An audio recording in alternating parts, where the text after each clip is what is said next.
Now in this tutorial I'm going to run through things a bit quicker and we're going to bring things all together. By now, if you follow through all these tutorials, you should be getting pretty good at knowing your way around Blender. Okay, first thing I'm going to do is I'm going to do spacebar and add a camera. We haven't done this before, so it's worth seeing. We're going to add a camera which we're going to use for when it could be handy for when we're doing editing the shape keys, editing animations. Grab the camera around until it's pointing more or less up to the front of our mesh, our caterpillar, and then do Control 0, which makes the selected camera active. You can have multiple cameras in a scene, a bit like a studio, set them up and use Control 0 on the window to make out the active camera to render from. And what we want to do, we want to keep that moving with the caterpillar. So we'll parent the camera, as you've done before, to our root empty. And what this means then is that wherever the caterpillar walks around, it'll look a bit strange, a bit like when you see people holding a camcorder and filming themselves. The background moves around, stay still. We won't necessarily film from that or render from that camera. It's just convenient for when we're doing various animations. We can always use that camera to fine-tune animation without having to worry about, because the character might be moving through the scene. And we don't want him moving through the scene at the moment, so we're just selecting the root, going to the IPO window, IPO curve editor, A to select all, delete the keyframes. Now the top two windows that we're using, we're going to put on the action editor and onto the Nla Editor. Now it might seem counterintuitive, but in the action editor we're just going to delete all those actions for the walk, and we're going to create a new action, and we're going to call this rise underscore up, call it rise up, because we want the caterpillar to be able to control that he walks along and then he rises up on his front at any point. And now, so what we're going to do now is, using the widgets, we're going to set keyframes for this action, which we're new action that we're creating. So you can have a rotate widget in one window and a translate widget in another, and you can control your animation in that way. So if we step through now, look, he's still wiggling, which we don't really want. So remember what we were doing before.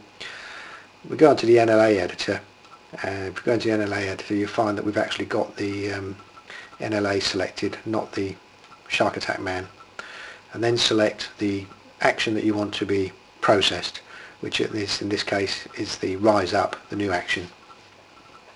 So now you see we've got the dot, a black dot against rise up.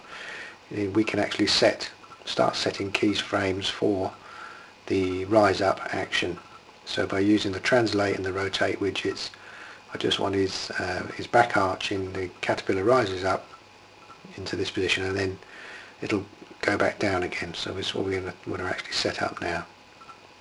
So this is nothing new, you've done this before, this part. What I'm looking at is the floor plane so that the back feet stay on the ground.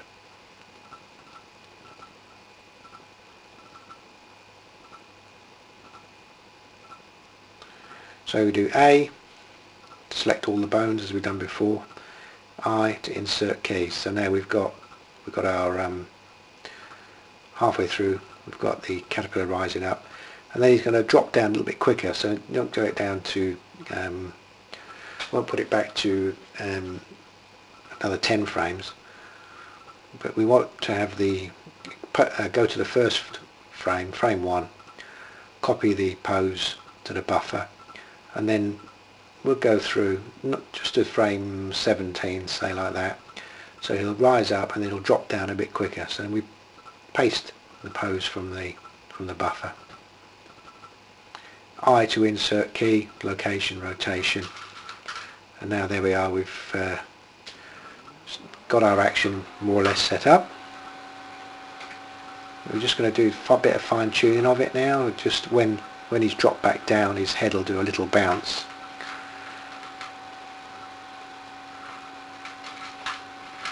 And actions can be as complex as you want to be, but very often it's best to have simple actions which you then merge together in ways that we'll see soon and blend them together. Again, you delete the link to the data block, which seems, as I say, counterintuitive, but the action is still there in your scene. You're not currently editing it. And now we're going to create a new action called look left. Remember, the action editor is just for that. It's for editing actions. It's not where things are, think of it, it's not as being the place where things are saved in inverted commas. So now this is going to be a simple action of the caterpillar turning his head to the left. Don't really need me to describe every step, you already know how to do this. Put it into position with we're just having the one bone selected this time, not all bones, and doing the I key, insert, location, rotation. I could have done a copy and a paste of the buffer there, but I've just rotated it back by hand. And then insert location, rotation, where the head comes back to the front.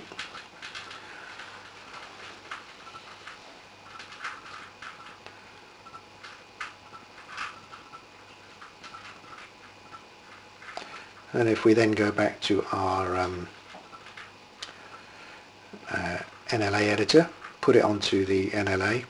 Now there's a new command you do Shift and A with it selected, and that adds an action strip from the ones that you've selected. So add both those action strips, and now you can see we've got 3 action strips in our window. You've got the walk, which has got all the, as it was set up in our previous tutorials, and we've got the new actions that we've created, which we can now move along to make them occur when we like. Now the action strip, it's passed through, so they're done from top to bottom. That can be significant. The order of the actions can be significant. You'll find a lot of that out by experimentation when you come to do it. Now, just by zooming in on the NLA editor, I can see that we've got it ending sort of